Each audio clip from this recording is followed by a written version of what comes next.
Our Jags expert, Andrew Goldstein from WSAV-TV. He joins us now live from Everbank Field in Duval County.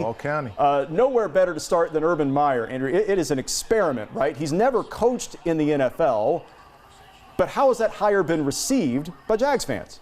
The fact that the reigning MVP quarterback of this well, first of all, I did hear my first Duval today, and it was a life-altering experience.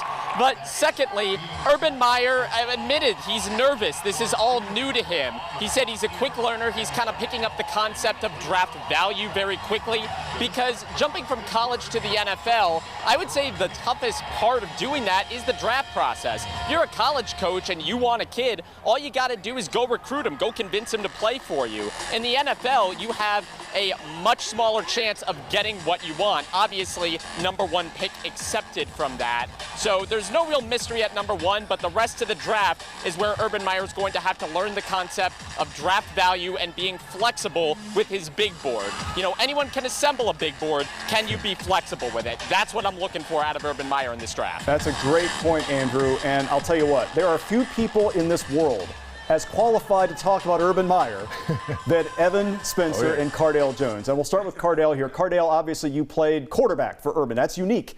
And he's likely moments away from drafting his hopeful franchise quarterback in Trevor Lawrence. We're going to talk more about him in a second. What kind of relationship does Urban try to develop with that most important player on the field? Let's go back to Jacksonville. Andrew Goldstein again. So we're presuming it is Trevor Lawrence here.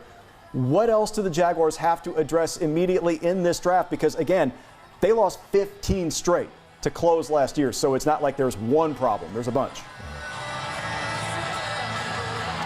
Yeah, well, first of all, I think the Jaguars are in a position where the phrase draft for need shouldn't be on anyone's lips. You're 1-15. You need help with everything. Just draft football players. Now, I don't think the cupboard is bare by any stretch of the imagination, but what I'm saying is they shouldn't let signing a free agent be a deterrent to also drafting someone at that position. So for instance, just because they signed Rayshon Jenkins at safety, that should not dissuade them from looking at Trevon Merrick of TCU. You know, you look at the pass rush, only 18 sacks last year. That's not great.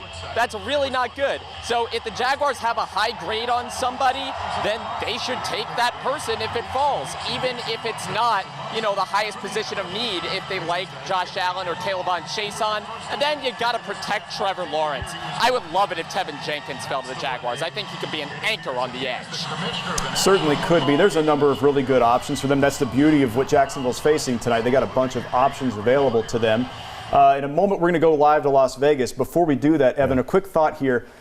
When you have that much draft capital, like the Jaguars have, there's pressure that comes with that. How critical is it that not only when you have the #1 overall pick, but when you maybe have another first rounder or when you have a high second rounder that you get those right too? I mean, the pressure is Well, this is a game changer for Jacksonville. I mean, we all know that the Jaguars are not renowned for their record at quarterback. This could make them set for the next decade plus. And the fans behind me are celebrating like they won't have to think about a quarterback for the next decade plus. I mean, let's go down some qualities that Trevor Lawrence has that makes him special. 6'6", incredible pocket mobility, really compact throwing motion, can make every single throw. There is no part of the field that Trevor Lawrence cannot reach with an accurate ball, so the defense has to really account for everything. Obviously, the Jaguars' work is far from done, but the most important piece, the one that they've been waiting for months, is now in place. All right, Andrew, appreciate your work tonight. Thank you, sir. We march on.